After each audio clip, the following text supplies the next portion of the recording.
1번 시적 화자는 시인이 의도적으로 설정한 허구적 존재가 맞습니다. 허구적 동그라미 치시고 시적 대리인 서정적 자아라고도 합니다. 서정적 자아. 그 다음 2번 화자가 어떤 상황이나 대상을 접했을 때 느끼는 감정을 정서 동그라미 치세요.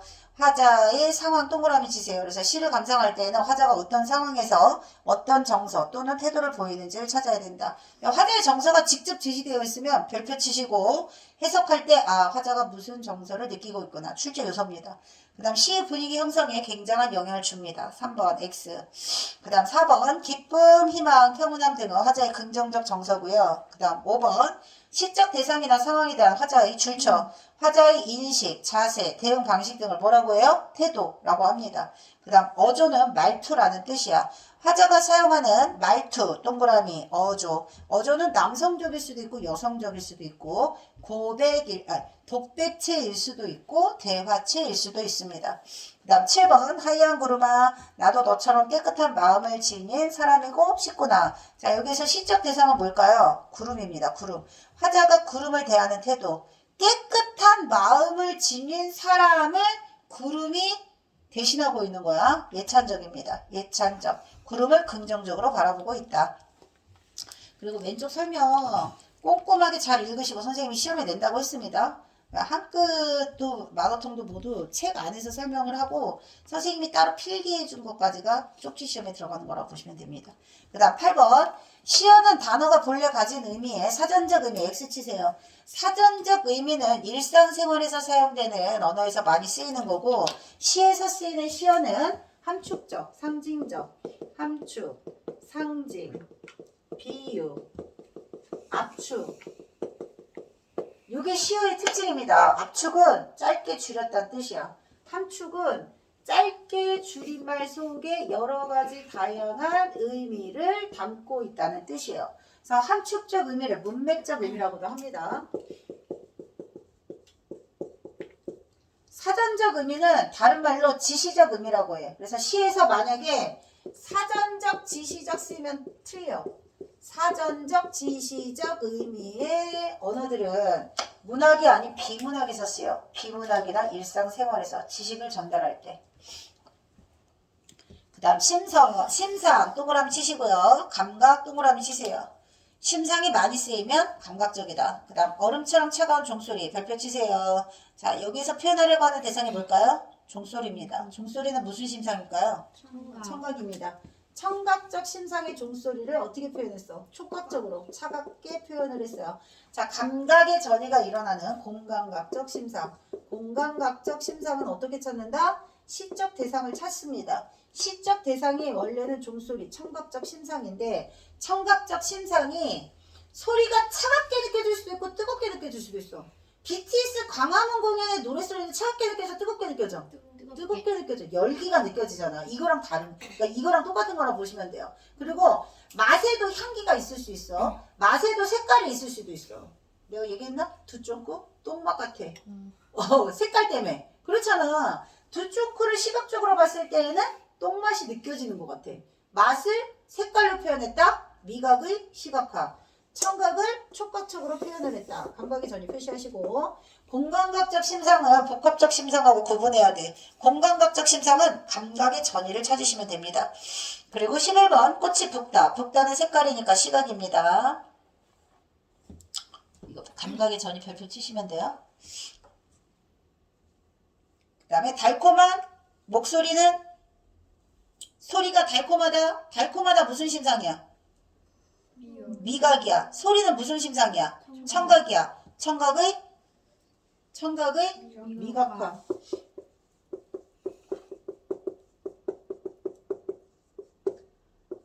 요렇게 표현하는 걸 뭐라고 해? 감각의 전이가 어떻게 일어나는가. 푸른 종소리 적으세요.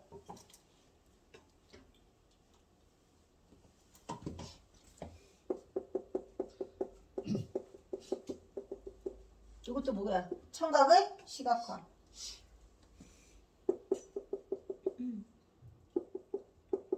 자, 새파란 초생달이 시리다. 시각의 뭐예요? 시각의 실이다. 촉각화. 실이다. 촉각이야. 감각의 정의 찾는 방법. 그 다음 냄비가 뜨겁게 촉각. 그 다음 14번 운율 형성 요소가 아닌 것은 4번이죠. 문장 구조가 반복돼야 운율이 형성되겠죠. 문장 구조를 사용하는 게 아니라. 음성 상징어가 뭐죠? 의성어, 의태어를 음성 상징어라고 합니다. 왼쪽에 보글보글, 부글부글. 의성어 또는 의태어를 사용하면 운율감이 느껴진다. 생동감이 느껴진다. 생동감. 다른 말로 생생하게 전달하는 효과. 그 다음 10쪽, 11쪽에 나오는 표현법은 중요하다고 했어요. 별표 치시고 예문 꼭 공부하세요. 선생님이 설명할 때 다 나옵니다. 너네가 예문 보고 꼭 공부할 것. 표현법, 변화, 상징, 강조, 감정의 객관적 상관말 다 중요해. 별표야. 자, 15번 인간이 아닌 사물이나 관념을 인간처럼 표현하는 거 의인법이에요. 인간처럼 표현하는 건 의인법이고 활용법은 정적인 대상을 동적인 대상으로 바꾸는 거야. 정적이라는 건 무생물을 말하는 겁니다. 살아 숨쉬지 않는 바위. 근데 바위가 살아 숨쉬는 유생물인 것처럼 표현하는 게 화류법이야. 무생물을 유생물처럼 표현을 한다. 화류법. 그럼 방문객도 설명 안 했어? 했어요. 아 그건 했지. 다 했지. 채점만 안 한 거 맞지? 화류법. 그 안에 의인법이 있는 거야. 사실 사람은 여기에 들어가는 거잖아요. 근데 사람 말고 유생물 엄청 많겠지.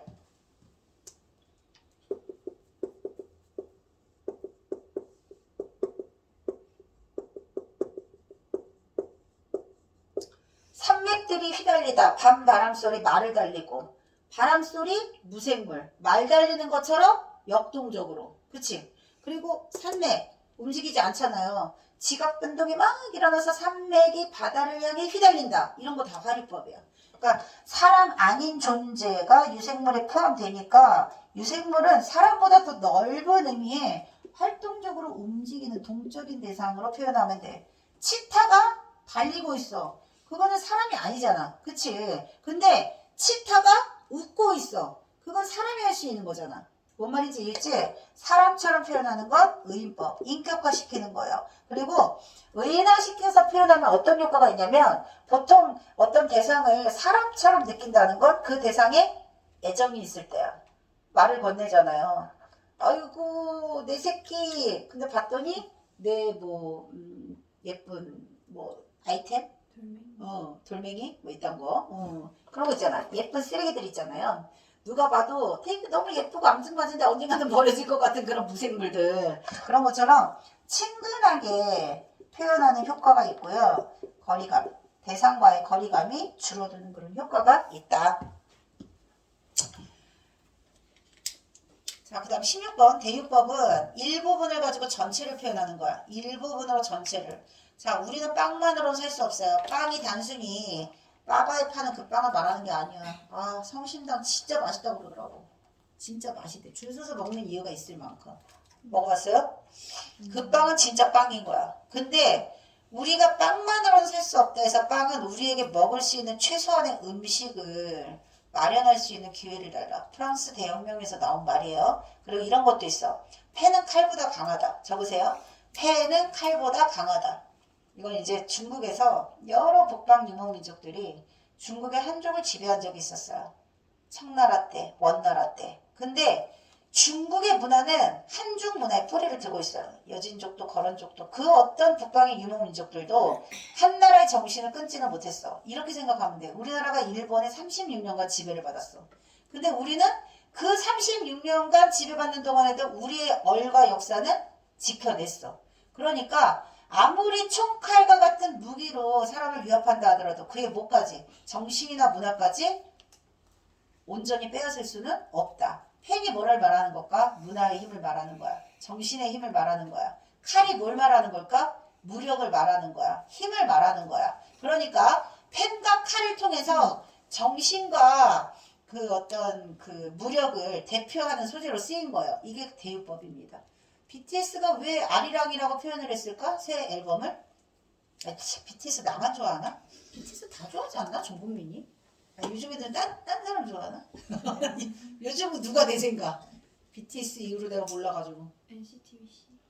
NCT도 니네 한 번 간 거야. 중딩 애들 딴 애들 얘기하던데? 위시. 위시? 좋아하네요. 아 그래? 위시 얘기한 것 같다. NCT도 인기 있어? NCT 위시가 요즘에. 아 NCT 위시 그 얘기야? 나는 NCT의 걔만 좋던데. 걔 있지? 마크. 네, 나는 그런 애 말고 걔가 NCT 맞을 텐데 재민. 이름을 모르겠네. 잘생긴 애 있잖아. 다 잘생겼네. 아 나는 요새 박지훈을 제일 좋아해서. 그게 너무 잘생겼어. 나 그 약한 영웅 때부터 내가 막 엄청 얘기했던 거 알지? 약한 영웅 무슨 법이야? 네? 반어법. 단어법 설명할 때마다 약한 영웅 봤냐? 거기 나오는 박지훈을 진짜 내가 그때부터 찍었는데 씨. 근데 이거 단중 역할 캐스팅 될 때만 해도 이 정도로 글로벌은 아니었다고. 약한 영웅 2가 1보다 못하거든요. 재미도 없고. 근데 약한 영웅 1은 웨이브에서 개봉했어. 나처럼 소수민족만 알아. 정말 드라마를 싹 다 보는 사람. 나는 수업 빼고 모든 집안활동에서 뭔가를 켜놔. 라디오 대신 탭으로 다 켜놓거든요. 근데 너무 진짜 이거 멋진 거야. 근데 걔가 원어원이라는 것도 그때 몰랐고 나중에 알았거든요. 그리고 이번에 걔가 아역배우 출신이라는 것도 이번에 알았어. 근데 그 2가 너무 진짜 재미가 없는데 넷플릭스에서 개봉이 돼가지고 얘가 전 세계적으로 글로벌 스타가 된 거야. 박지훈이. 잘생겼잖아. 그리고 2 때문에 1이 역주행을 한 거야. 근데 1을 보면 2는 진짜 욕 나옵니다. 별로야. 근데 2가 나오고 1부터 몰아보기가 많아진 거야. 1부터 봐야 2가 이어지잖아. 그래서 얘가 글로벌 대스타가 돼가지고 단종에 캐스팅 될 때만 해도 그냥 얘 눈빛을 보고 캐스팅을 한 건데 너무 어마어마한 글로벌 스타가 돼 있었던 거지. 이진혁 알지? 니네 안 본 사람 모르겠죠. 금성대군 역할은 진짜 잠깐 나오는 카메오 정도밖에 안 돼. 근데 얘 진짜 글로벌 스타가 됐어. 나의 완벽한 비서. 이보다 더 완벽한 이상형의 남자는 없다. 그래서 이분을 캐스팅할 때도 이분이 이렇게 빵 뜨기 전이었대. 그래서 모든 사람들이 거기 안에서 뭐 이거 다 해가지고 그래서 모든 우주의 기운이 2천만 가라고 막 지금 응원하고 있겠죠. 극장에서 볼만한 오랜만에 좋은 영화 막 이렇게 온 가족이 다 가도 여자들만 감동받지 남자들은 크게 뭐 크다. 봤어요 혹시? 아직 안 봤어요? 강력 추천입니다.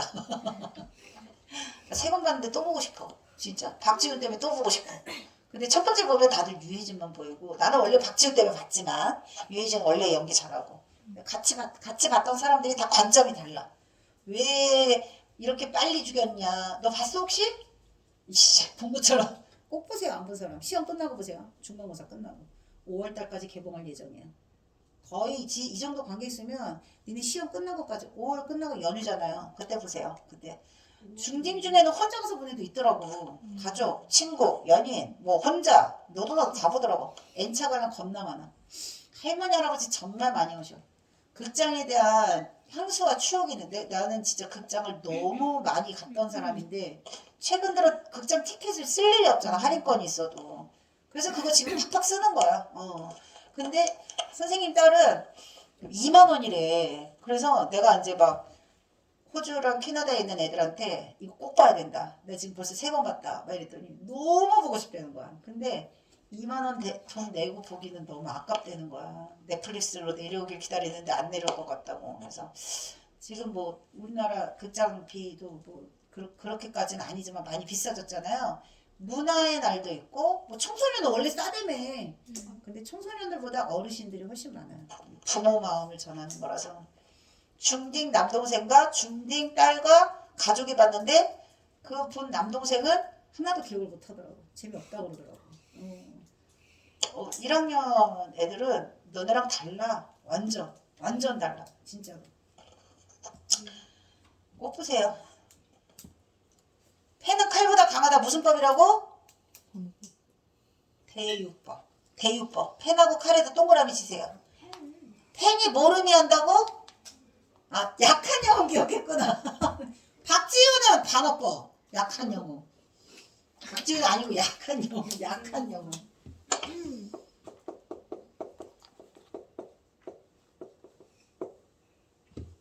영웅은 약하지 않아. 근데 왜 약하다고 한 줄 알아? 정말 비리비리하게 나와. 아주. 공부만 하는 전교 1등이야. 샤프만 들고 맨날 공부만 해. 근데 주변에 자꾸 악당들이 나와. 그 애들을 막 괴롭히는 애들이 나와. 근데 얘는 그런 거 다 외면하는 애거든? 근데 어느 날 친구를 위해서 얘가 내가 얘기해줄 텐데 안 본 사람 이것도 강추야. 샤프로 갑자기 구두를 내가 수학 잘 계산 다 까먹어가지고 잘 모르지만 동선을 다 머릿속에 그려.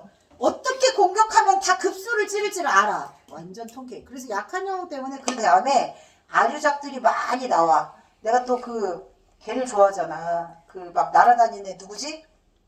무빙? 무빙에 날아다니는 애 걔 누구지? 아 군대 가네. 봉석이. 나 봉석이 이런 애들 좋아하거든. 동글동글 귀엽고 앙증맞고 친근감 있는 애들. 그 봉석이가 또 이거랑 비슷한 영웅 버전 학교 폭력을 만들고 와. 얘도 공부 잘하는 애야. 근데 얘는 약간 사페 기질이 있어. 아빠한테 맨날 얻어 터져가지고 사페가 좀 있어. 얘도 나가가지고 공면 쓰고 나가가지고 악당들 다 막 물리치는 거 막 이런 거 나와. 와씨. 그래서 약한 영웅 단어법이다. 영웅은 약하지 않아요. 겉으로 외모상 약해 보이지만 그 안에 강한 힘을 가지고 있다. 박지훈 얘기하다가 저건 반어법이야. 반대로 표현했기 때문에 일부분으로 전체를 표현하는 건 대유법이에요. 그 다음 17번은 이렇게 자꾸 딴소리 하면 시험을 자, 내가 시험 안 봐도 다 외우고 있지? 네. 그리고 어느 날 선생님이 몰아서 폭탄으로 볼 수도 있어요. 처럼 같이 줄치세요. 지급법입니다. 보조관념에 처럼 같이 원관념과 보조관념을 직접 연결해주면 지급법. 요게 없으면 은유법. 그럼 은유법은 어떻게 찾을 거야? A는 B다. 자, A는 원관념이라고 그랬어요. B는 보조관념이라고 그랬어요. 은근히 빗대어 표현한다. 은유법. 근데 A와 B 사이에 연결해주는 말이 있어. 뭐가 있다고? 처럼, 같이, 있냐?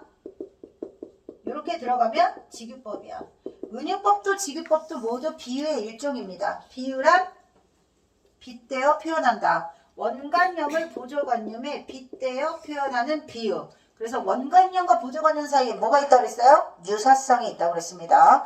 원관념과 보조관념 사이에 유사성이 있고 원관념과 보조관념은 1대1로 대응합니다. 1대1로 대응해. 비유하고 뭐의 차이점을 알아야 된다 그랬어. 상징의 차이점을 알아야 된다고 했습니다.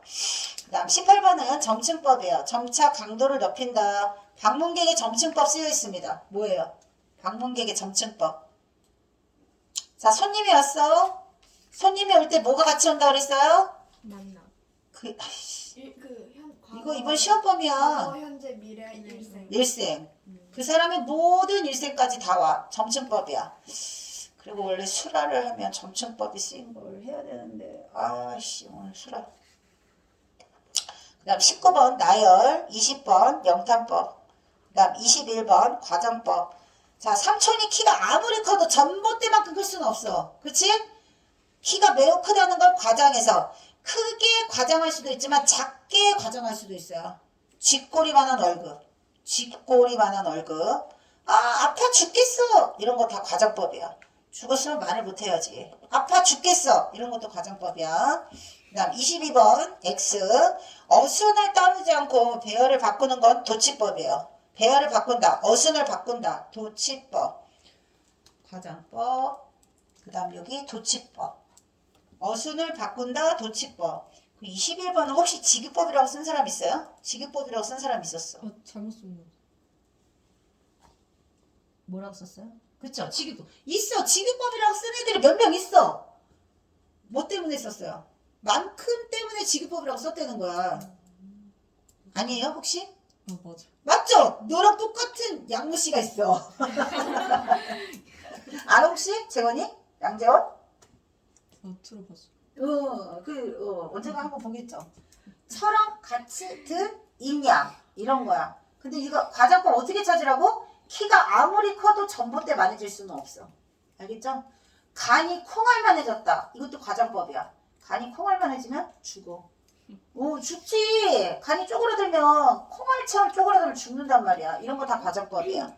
실제보다 부풀리려고 하는 거야. 강조해서. 근데 이제 지급법은 빗대어 표현하는 거라 그랬잖아요. 예를 들어서 이런 건 되겠지. 전봇대 같은 사람. 그럼 지급법이 되겠지. 전봇대 같은 사람은 그 사람이 키가 크다 뿐만 아니라 그 사람이 여러 가지를 담고 있어. 다양한 의미를. 그리고 그 사람은 전봇대다. 이러면 은유법이 되겠죠.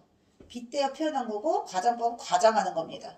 부풀리는 거야. 그 다음 23번 별표. 겉으로 표현한 내용과 실제 말하고자 하는 내용을 반대로 표현하는 건 반어법이야. 자, 반어법 표시하시고 반어법하고 역설법, 서리법이 늘 같이 나온다고 했어요. 반어, 역설, 서리. 자, 반어법은 반대라고 했어요. 역설은 말이 안 되는 걸 찾으셔야 돼요. 모순된 표현을 찾으셔야 됩니다. 모순된 표현은 어떻게 찾냐면 긍정적인 의미와 부정적인 의미가 서로 충돌을 일으킬 때 찬란한 슬픔.